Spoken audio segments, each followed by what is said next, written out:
Okay, my friends on the path, welcome. I hope you can see me clearly and hear me clearly. Actually, I don't know what you can see, I don't know what you can hear, I don't know who you are. This will be just a short meeting, reading, and enlightening, hopefully, of being based in not someone and not some place, not some particular time, but more so a looking into what is happening right now, the opening of that question, and to ask a question like that very deeply and very sincerely, we need this quality of um, doubt, wonder. Um, this seems to be something that the children of the world, they have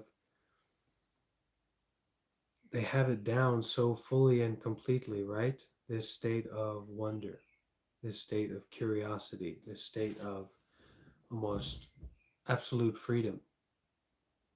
But as we get older and as we develop in our age and in our rigidity of ideas and thinking and complicatedness, it's so much more difficult to enter into this place of wonderment, curiosity.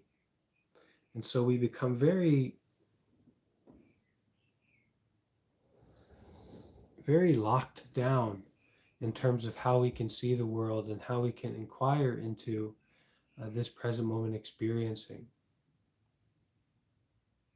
And a lot of the times we can completely lose this relationship with this access to present moment experiencing and being aware of what is happening right now and looking into that through a kind of inquiry, right? A looking deeply.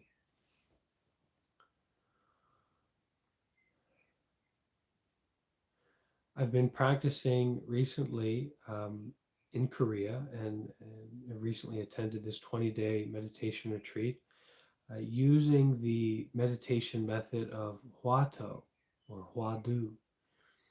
And this is a particular Zen meditation method that we've discussed in this community before that relates to the rising of doubt or the arising of questioning, the arising of looking into.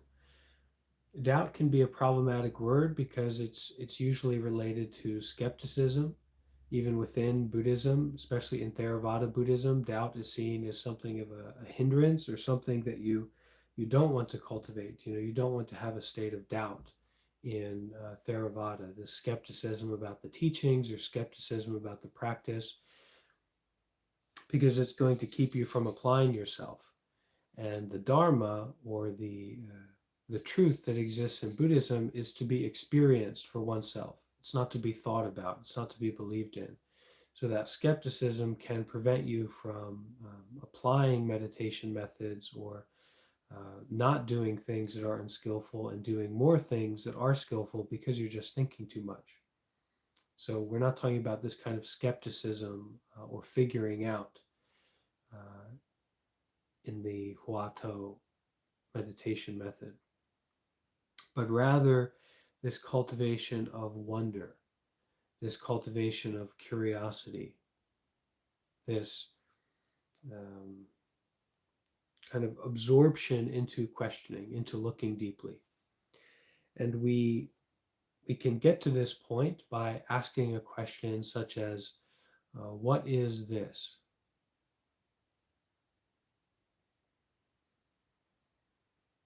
What was my original face before my parents were born?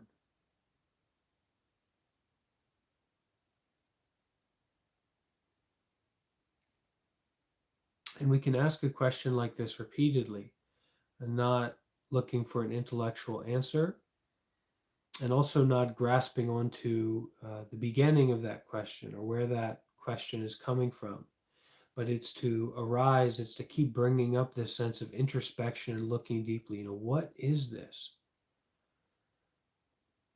What is happening right now?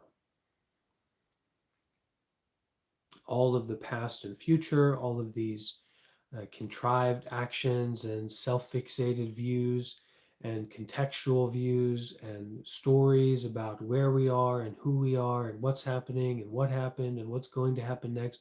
All of this is just kind of gathered and collected and brought into this great question, this deep question of what is this? What is happening right now? Someone says, well, I'm breathing, or I'm using the toilet, or I'm, picking up some wooden balls and moving them around a bit, right? But that's not quite it.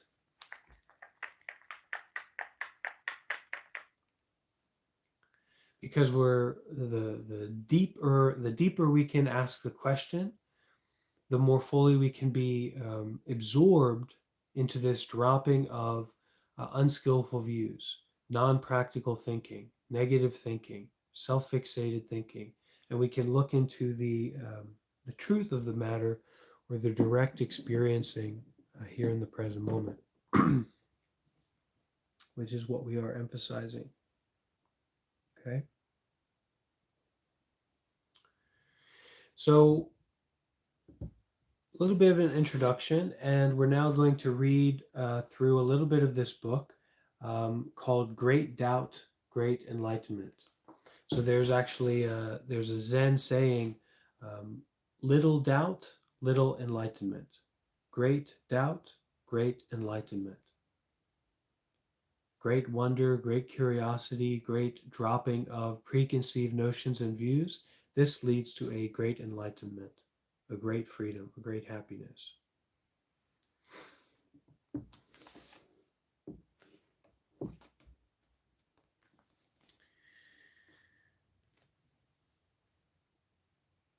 What is original Buddhahood? Okay, what is original Buddhahood? That means enlightenment. So a Buddha is someone who has attained enlightenment. Okay, a sentient being is a person or a being that hasn't attained enlightenment. Normal person, normal kind of person. So what is original Buddhahood, or what is original Buddha nature?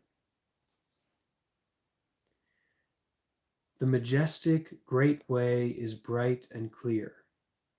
Everyone is originally endowed with it, and each one has already attained it.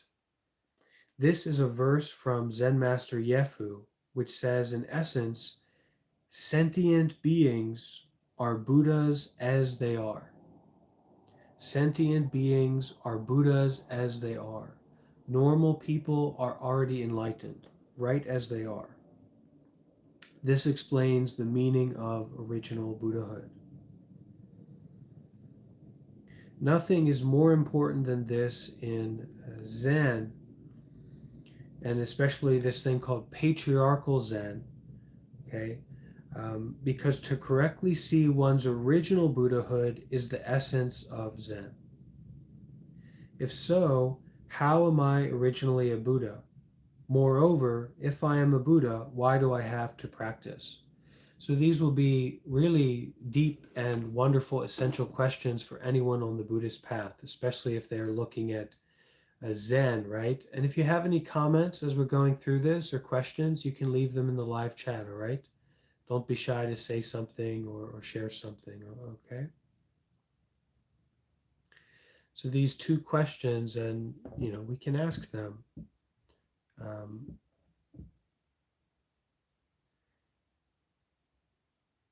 so if sentient beings are Buddhas as they are, if we already have this original enlightenment, right as we are right now, we are inherently free, not deluded, not trapped, not stuck.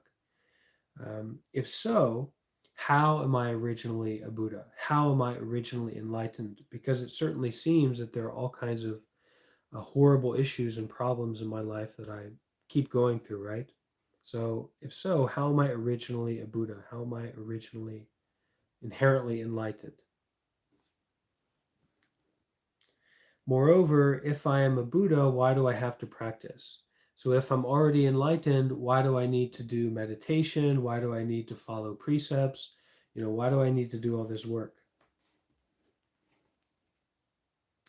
Patriarchal Zen maintains that it is not true that sentient beings become Buddhas by attaining enlightenment through practice, okay?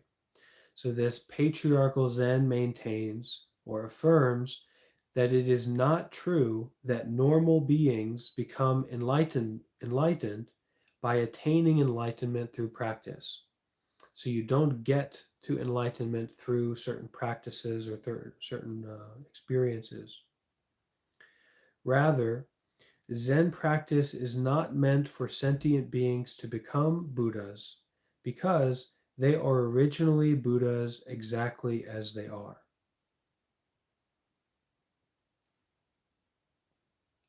The nature that we are inherently endowed with cannot be acquired through cultivation. Right? So what is this nature that is inherent to us? What is this freedom that is inherent to us? Right? So maybe we think that our freedom is to be able to buy a yacht or get on a plane or to go and buy ice cream or to go and do this thing that we like, right? That's our freedom. But right here in this moment, not going anywhere, not doing anything, not avoiding anything, not getting anything, there's something right here that's free, that is safe, that is open, that is almost endowed with liberation, endowed with brightness. It's originally here. It's not something that we get from outside. Now, this can be covered up or appear to be covered up, just like the sun in the sky can often appear to be covered up by clouds and storms and winds and tornadoes, whatever it might be. But the sun is actually not covered up. The sun is shining brilliantly. We just can't see it. So also in ourselves, right, we may have a sickness, we may have something that comes upon us, and we lose this awareness of a natural freedom, an inherent safety, an inherent peace that's right here and now, but it's still there. We just haven't trained ourselves to a degree to be able to see through those clouds. So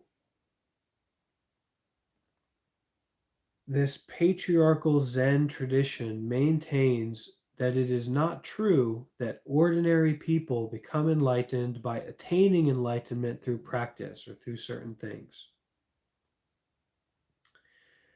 Zen practice is not meant, so that is, you don't bring this intention to it or you don't approach it in this kind of way, right? Zen practice is not meant to be approached from this perspective of ordinary people to become enlightened, because from the Zen perspective, the Zen premise is they are originally Buddhas exactly as they are, right? Originally enlightened, originally free, exactly where you are. That the nature that we are inherently endowed with cannot be acquired through cultivation. If it is something that can be obtained through cultivation, it is bound to be incomplete. So I'm curious if anyone has an answer or something to share about this notion here that if it is something that can be obtained through cultivation, it is bound to be incomplete. Does anybody have an idea about that? Why would something that is obtained through cultivation bound to be incomplete? Why is something that is obtained through cultivation bound to be incomplete? Does anyone have an idea about that? Answer for that kind of question?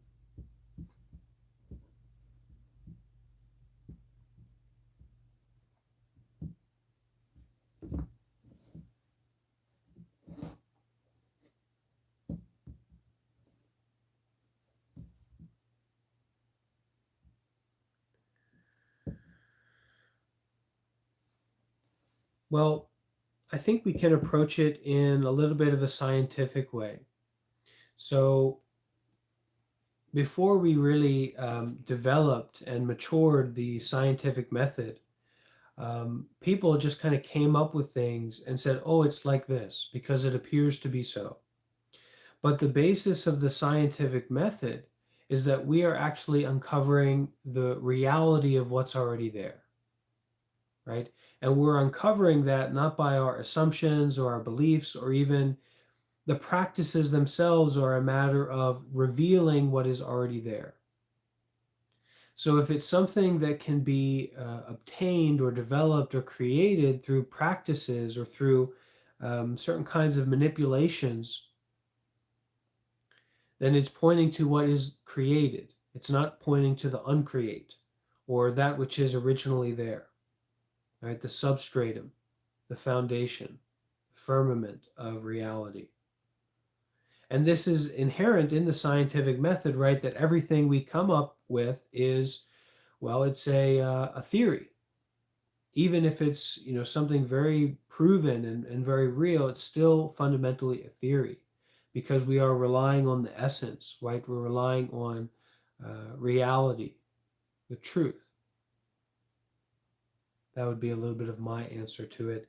Meredith on YouTube says some parts will be missed. Katerina says because of our original essence. And I think we have an answer here in our reading as well. All right.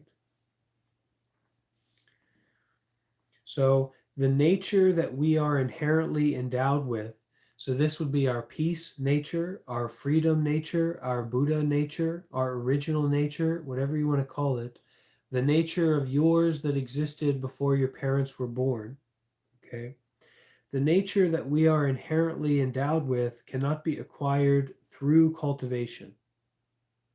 If it is something that can be obtained through cultivation, it is bound to be incomplete, or maybe it is bound to leave something else out.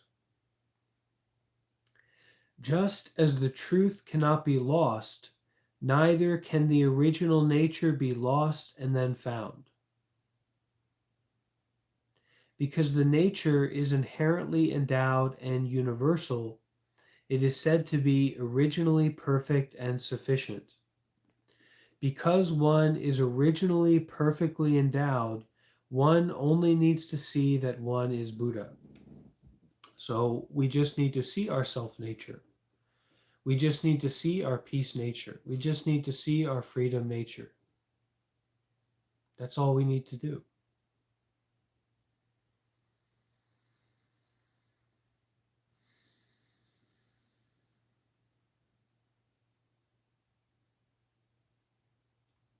But if we are so subscribed to, if we are so involved with, if we are so indulging in all the time these complicated, self fixated habituations or desires or fears or complicated thinking or world narratives or social narratives or political narratives, then it's just like a sky that is full of clouds.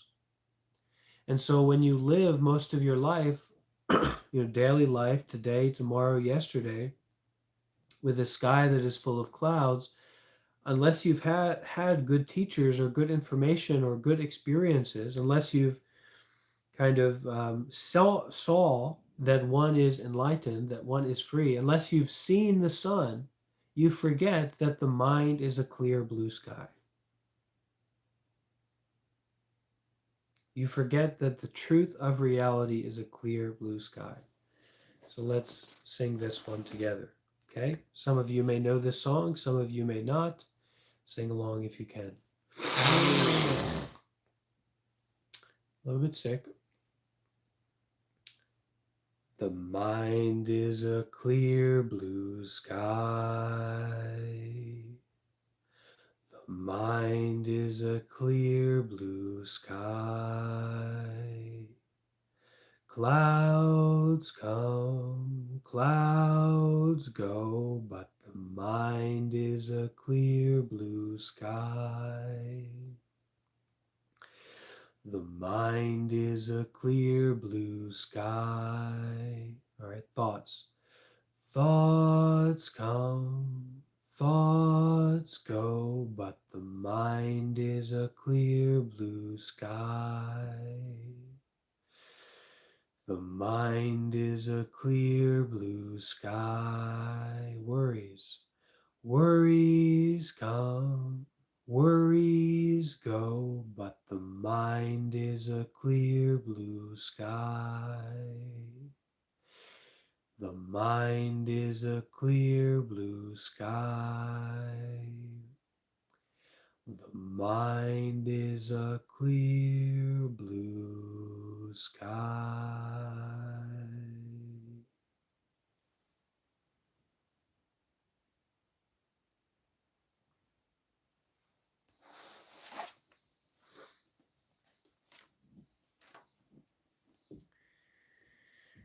Zen exhorts one, pushes one, encourages one to directly see one's own nature, which is originally Buddha.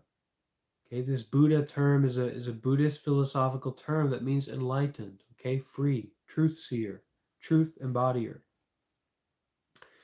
Zen exhorts one to directly see one's own nature, which is originally Buddha, originally free, and to understand that the Buddha nature is not revealed by emptying out afflictions.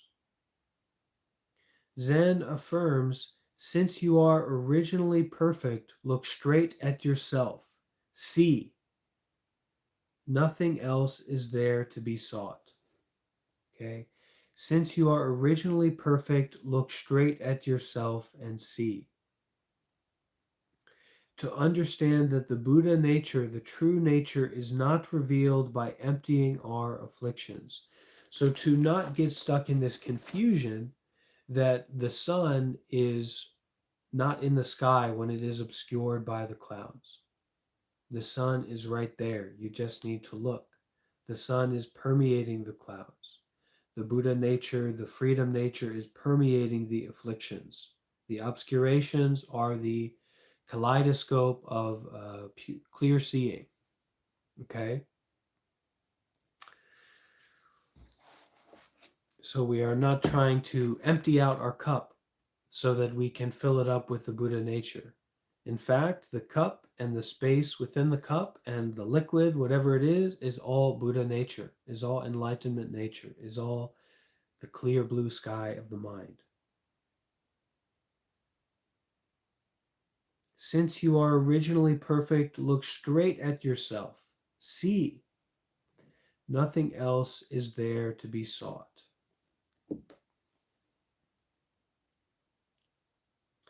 Zen Master Beigun Gyongshan said, a look at the Buddhas and patriarchs of old reveals that no Dharma was transmitted to human beings.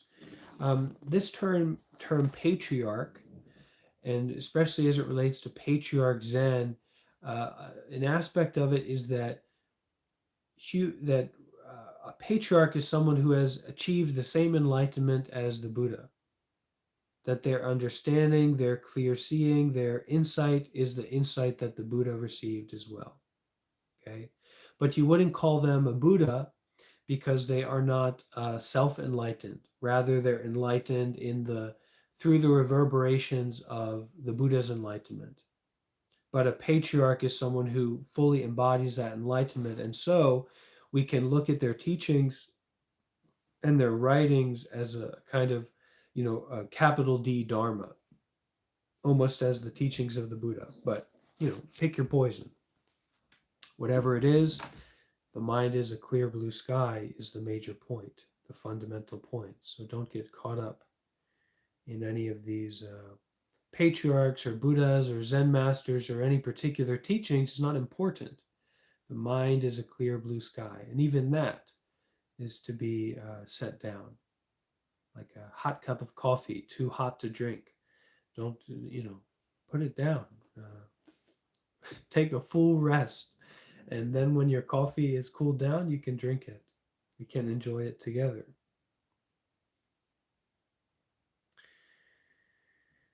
Zen Master Beigun Gyongshan said, A look at the Buddhas and patriarchs of old reveals that no Dharma was transmitted to human beings. If one intends to save sentient beings by transmitting the Dharma, one is only fooling others as well as oneself. As a perfectly bright nature fills the vast space completely, an infinite variety of phenomenal appearances do not differ from one another in their essence. When each and every one of us is endowed with it, what Dharma does one keep, and to whom does one give it? When mind is Buddha and Buddha is mind, a Buddha doesn't need to seek a Buddha. Do you want to find out what Patriarch Bodhidharma wanted to transmit coming from the West? 9 times 9 is originally 81.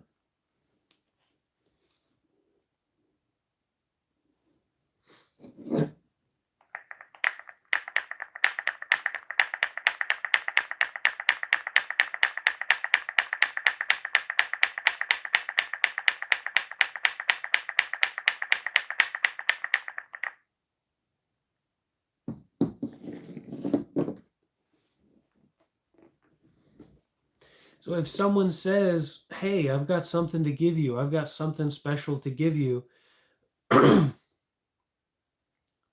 believe that person. Okay? Let's hear this again, what Zen Master Beigun Gyonghan said. A clear look at the Buddhas and patriarchs of old reveals, that is, the enlightened ones, a look at them reveals that no truth, no special truth was transmitted to human beings. Transmitted means to share, to give, to convey, okay? If one intends to save others by transmitting the truth, one is only fooling others as well as oneself. Why? Because this is dualistic, right? This has a sense of dualism. I've got something I'm going to give to you. Rather, as a perfectly bright nature fills the vast space completely, an infinite variety of phenomenal appearances do not differ from one another in their essence. All phones, all sounds, all feelings, all tastes, all sights, all experiences of mind do not differ from one another in their essence. So, what is that essence? What is the foundation? And we can answer that with material sciences in a certain way. I think the material science answer is that it's mostly space, right? But you can also say the material is quarks or particles or neutrons, protons, whatever it is, right? But according to your own capacity to look, right, your own experiential capacity of your mind, right, your kind of the faculties that you have as a human being, what is the essence of all phenomena?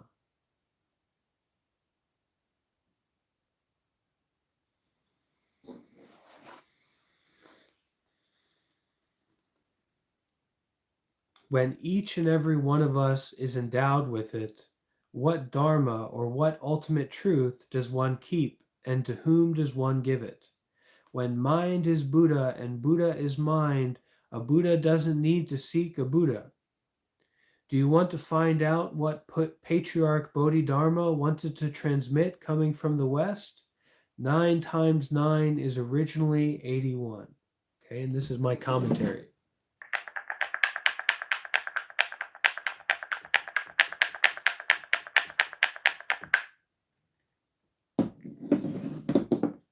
Okay, what is this? What is happening right now?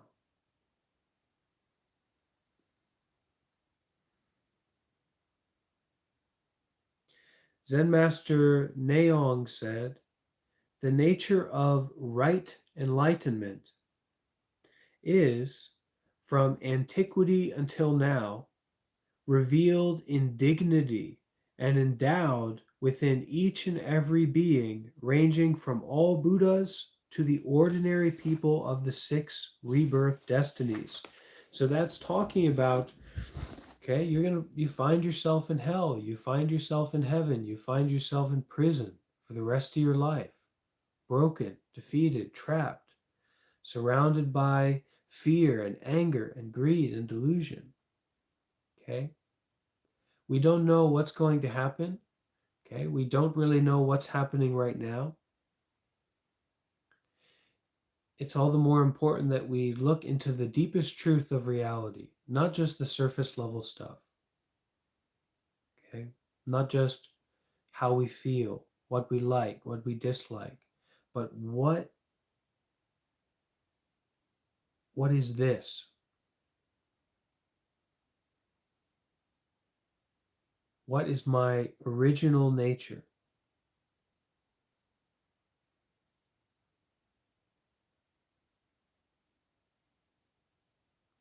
Where was I in dreamless sleep before awaking? Where did I go?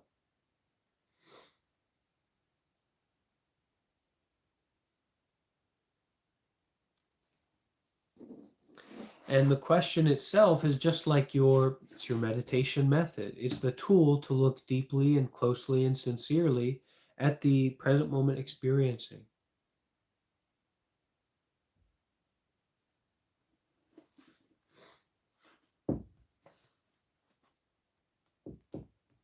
Okay. Zen Master Neong said, the nature of right enlightenment is, from antiquity until now, revealed in dignity and endowed within each and every being, ranging from all Buddhas to the ordinary people of the six rebirth destinies. Okay, so that means the good people and the bad people. That means the great people and the evil people. This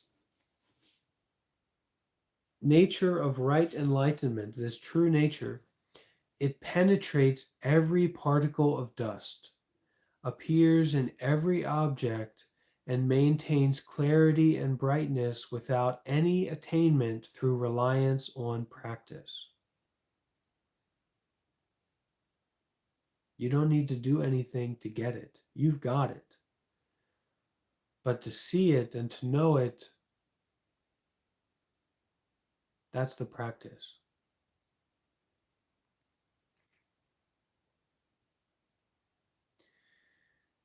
Naong, Zen Master Naong also said, sentient beings are none other than Buddhas. As any object we encounter is the ground of Buddha, the original face is not different by nature. Any object, any aspect of our phenomenal experience is the ground of Buddha. So your memory of the past or your contextual, dynamics that you're bringing into your life, this person at work or this difficulty or this habit, all of that coming up is real and is relevant as far as it is the ground of Buddha, but it's also empty of any permanence. It's changing, it's fluid, but that Buddha ground is not changing.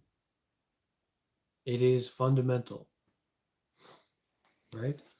I really like this analogy of comparing the Buddha nature, this enlightenment nature, this freedom nature with the nature of death.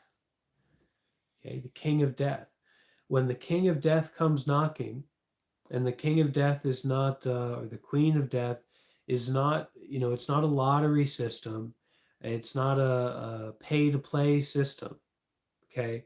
When the queen of death comes knocking, welcome to the club. Okay. That's it. You don't talk about that person at work who you're having trouble with. You don't talk about, with the queen of death that you've been working on your nicotine addiction. Okay, or you've been going through a couple weeks of depression, etc.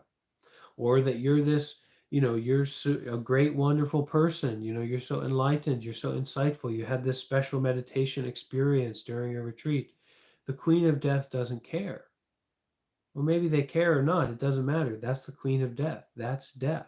That's impermanence. That's reality. So this Buddha nature, this Buddha mind is also like that. It's just like death. And yet it's right here, it's alive, it's effervescent, it's brilliant, it's bright. And it's looking right at you. It's your Buddha nature, it's your self nature. So to turn the mind around and look right at yourself, this is the essential.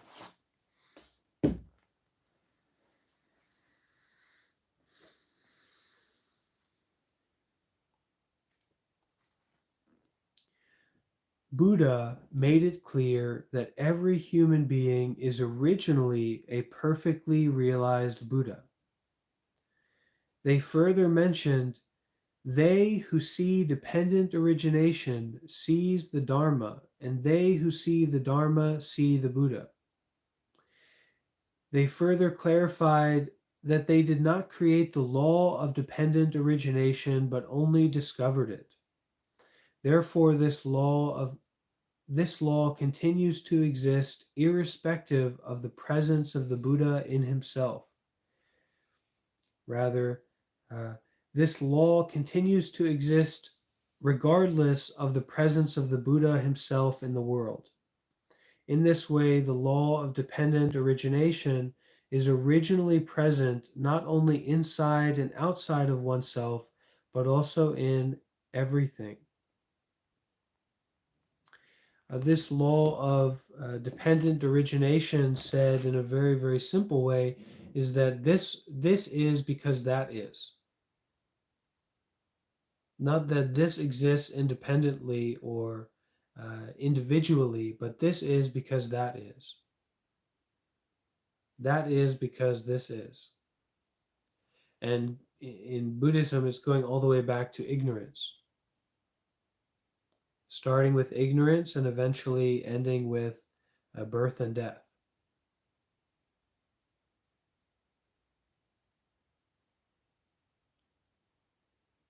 Nothing existing separate from anything else. No separate self-entity. And therefore, all of the entanglements of self-fixation, right, all of the entanglements of greed, anger, delusion, complicated thinking, these life narratives are based on separate self-entities. They are based on the entanglement in not seeing dependent origination, but rather seeing independent origination, that this exists separately of this, and da da da da da da da. I'm this kind of person, they're this kind of person, da da da da da. We get into these narratives. But as we recognize dependent origination, we realize, oh, this arises because of that, because of that, because of that. There's no separate self-entity to pick out and to latch onto and to grasp onto to create these convoluted stories. But rather, it is a cause and effect. That's why things are happening, cause and conditions. It's not separate self-entities. This person at work is empty. You are empty. The situation is empty. Even the present moment experiences that you're having, right, of the memory or the tension or the pain or the pleasure or the status or the disgrace, these are also empty, even happening in the present moment experience. How much more so the, the rigidity that you've placed on these ideas about this person at this place at this time. It's like a cloud that you're trying to ride. You are never going to be successful in riding that cloud. So don't even try it.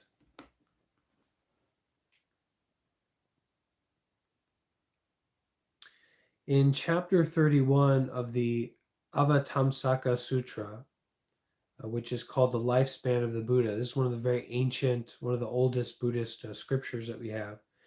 It is said that there is no difference between the mind, Buddha, and sentient beings.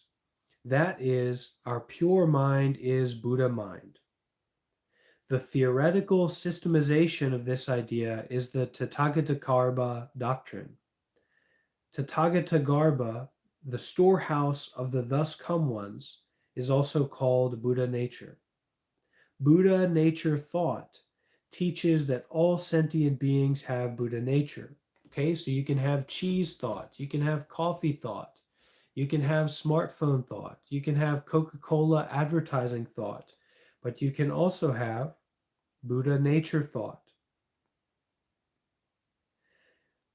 Buddha nature thought teaches that all sentient beings have Buddha nature. Buddha nature, or Tathagatagarbha, refers to the pure Dharma body of the Buddha. Okay, so that we can say the pure truth body of the enlightened one, the enlightened state, the enlightened experience. Tathagatagarbha is originally pure, consistent, and unchanging. That Tathagatagarbha is the storehouse of the thus come ones, so the storehouse of the enlightened ones, the treasure house. Okay. This treasure house, this storehouse of the enlightened ones, which you are not separate from, right? Tathagatagarbha is originally pure, consistent, and unchanging. This Tathagatagarbha, however, does not have a fixed substantiality, but rather exists according to dependent origination. The Nirvana Sutra says that Buddha nature neither exists nor doesn't exist, and exists yet doesn't exist. It exists in the middle way, leaving the two extremes of being and non-being. So this is really about present moment experiencing. Even present moment experiencing isn't allowed, isn't accepted. Even when we get to the ground root, right? The 1,000-year ginseng root of the Buddha Dharma, of the true Buddhist teachings of Zen, right? Even then, that which is originally pure, consistent, and unchanging, this Tathagatagarbha, this ultimate storehouse of truth, however, doesn't have a fixed substantiality, a fixed separate self-nature, but rather exists according to dependent origination, exists according to this is because that is. In the present moment experiencing. The Nirvana Sutra says that Buddha nature neither exists nor doesn't exist, and exists yet doesn't exist. It exists in the middle way, leaving the two extremes of being and non-being.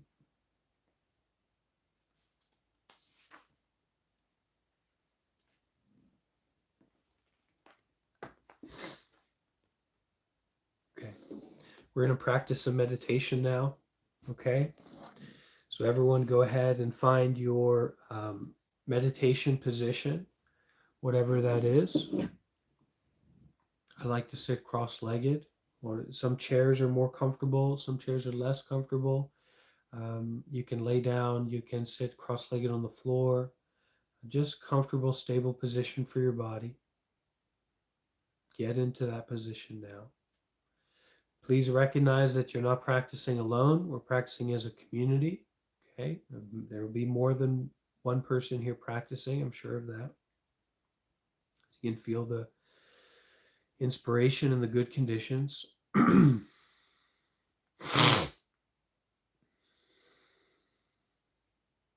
ahead and close your eyes. Take a few deep breaths. Bring the mind, bring your attention, your awareness into the body. Bring your mind home to the body.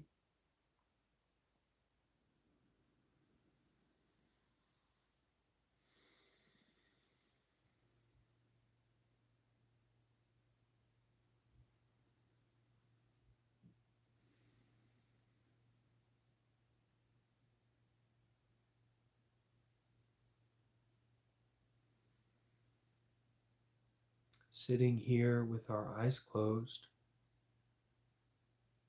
the body in the position that it's in. Let it be comfortable, let it be uncomfortable.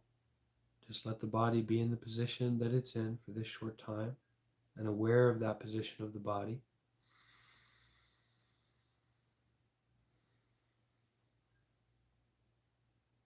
following your breathing as it flows in and out.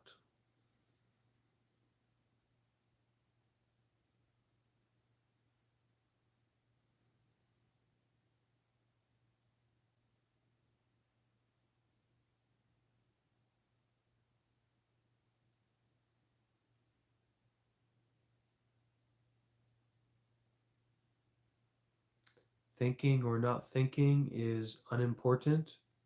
Feeling good or not feeling good is unimportant. Come back, return to the body just being in the position that it's in. You can close your eyes. The breath breathing in, the breath breathing out.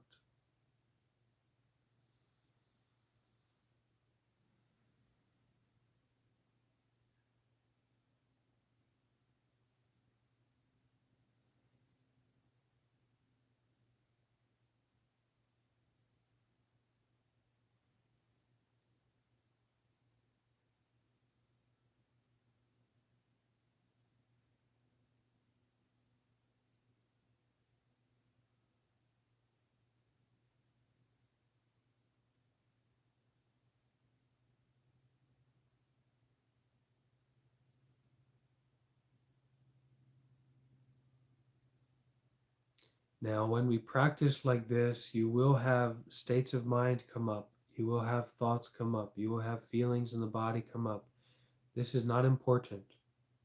Come back to awareness, kind of a recognition of your body just sitting in the position, being in the position that it's in,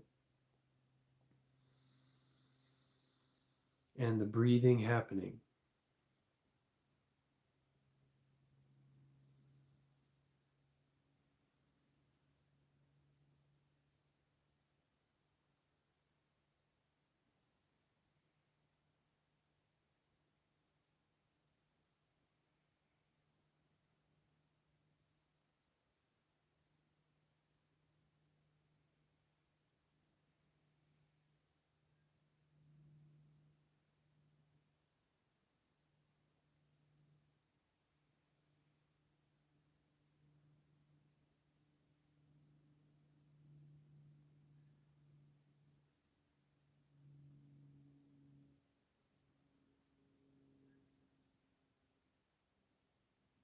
Now, we don't reject those thoughts or reject the feelings in the body or try to control anything at all.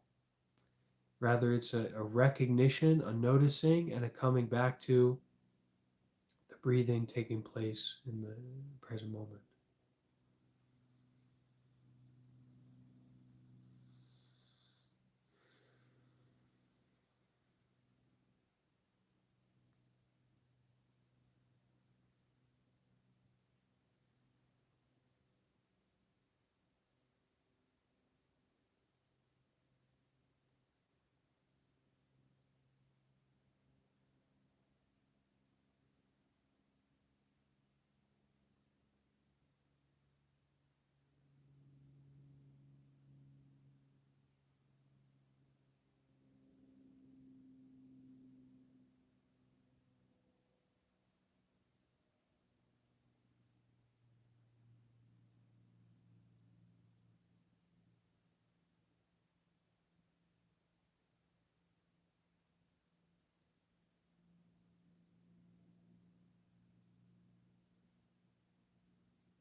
In meditation, we also bring a sense of alertness and brightness. So it's not a sleepy activity, but we really are to be aware.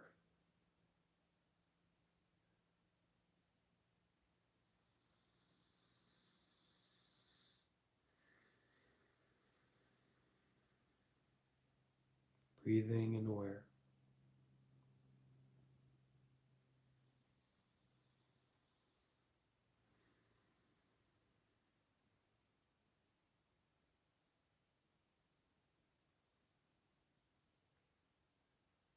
You may like to try to bring up a question. Bring up a question such as, What is my true nature?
What is my true nature? And we don't take the thinking mind or the intellectual mind to hold the steering wheel during this kind of practice, but it's our looking, it's our curiosity, it's our opening, it's our unfolding. The thinking mind, the words and phrases are not driving this car. They come up, sure, maybe they have something to say, sure, but it's not important. We can bring up our vigor and our authenticity and our sincerity here in the present moment, and we can ask that question from the heart: what is my original nature?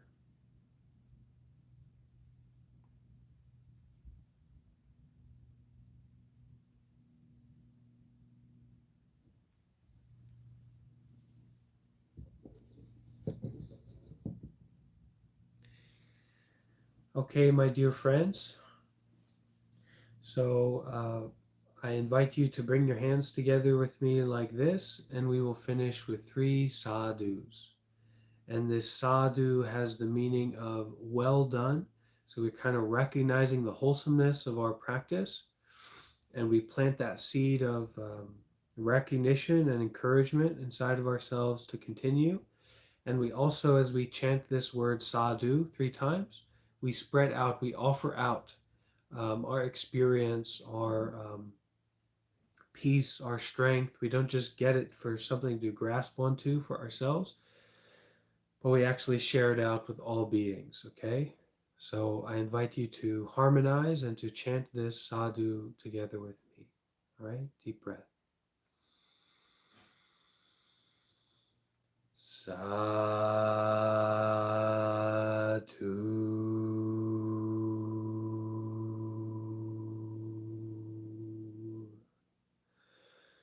Sadhu.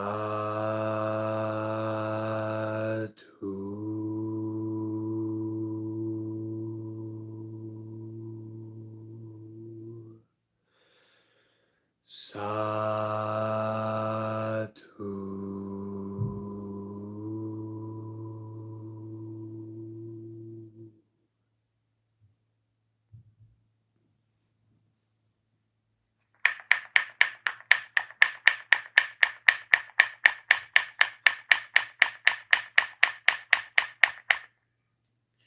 Okay, my dear friends, thank you all for being here.